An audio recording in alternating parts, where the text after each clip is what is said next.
ดีค่ะวันนี้จะพาไปดูน้องสัตว์ป่าที่พาร์ทเมอร์นะคะ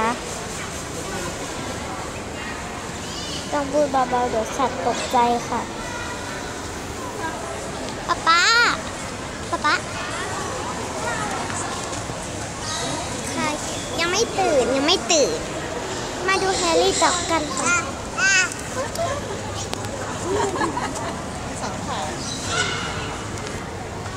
นี่แต่ละคนกลุ่ม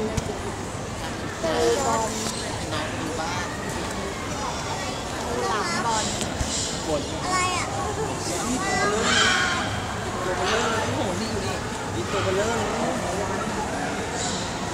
โอ้ my god จะเปิดกล่องนะเนี่ยถ่ายไม่เห็นนะถ่ายไม่เห็นสะท้อนลูกปะตุ๊กแกเสือดาวนะคะคนลุกงูอุ้ยมันกินจิ้งหรีดเลยเอาจิ้งหรีดให้มันว้าวมีจิ้งหรีดกินจิ้งหรีดแต่มันไม่กินอ่ะแต่ทำไมมันไม่กินมันอิ่มแล้วลูกมันกินจิ้งหรีดแล้วงูเขาให้อะไรมันกินอ่ะไม่รู้เหมือนกันเขาให้อะไรให้น้ำหรอเขาให้เขียดมั้งมันกินด้วยเหรอกินดิงูตัวเท่านี้กินคนได้ปะไม่ได้ตัวใหญ่มันต้องหยิบเฮ้ยนี่ก็กินจิ้งหรีดส่วนมากมันกินจิ้งหรีดอันนี้ก็กินจิ้งหรีดป่ะไม่รู้สินะมี3 ตัว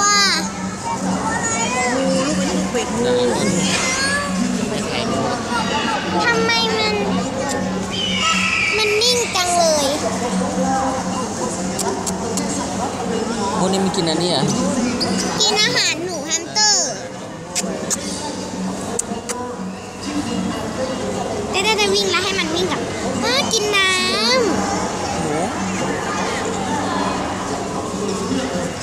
เดี๋ยวอีกสักครู่เราจะเข้าไปข้างในนี้นะคะเดี๋ยว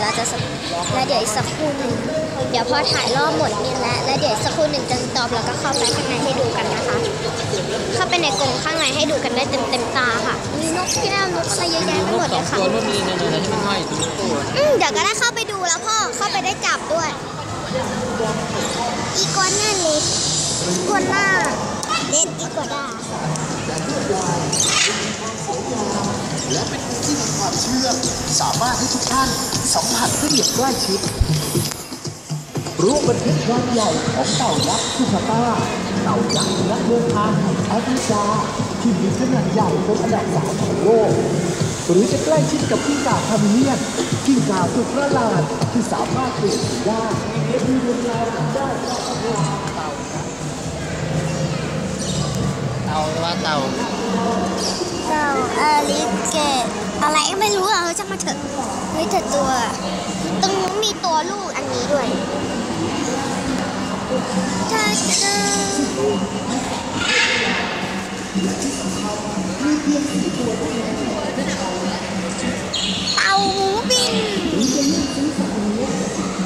เต่าหมูบินแพร่กระจายในแม่น้ำลำคลองหรือทะเลสาบที่มีความลึกมากที่ก่อการกินอาหารได้หลากหลายทั้งสิ้นเหมือนกับข้าวเต่าหมูบินนะคะเราจะได้เข้าไปดูตัว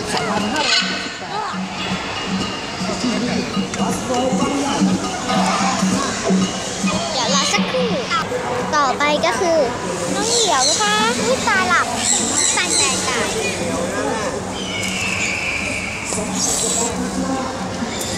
ฮัลโหลเกี่ยวค่ะเกี่ยวป๊ามันปีนจับได้เหรอหวัดดีจ้าสวัสดีจ้าอะไรมันใส่อะไรที่ขาด้วยสวัสดีจ้าตัวนี้นอนหลับหลับเฉยเลยมันปีนอ่ะสวัสดีทำไมมันต้องเอาปากเข่า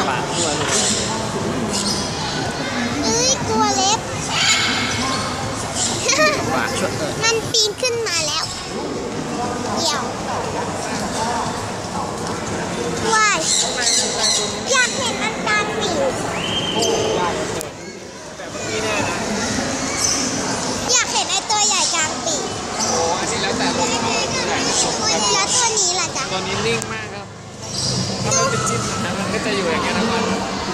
ไม่กระพือไม่อะไรเลย มันจับได้ไหมเนี่ย จับไม่ได้คือไอ้จับมันจับได้นะ ฮะ จับมันจับได้จับมันอาจจะจริงไง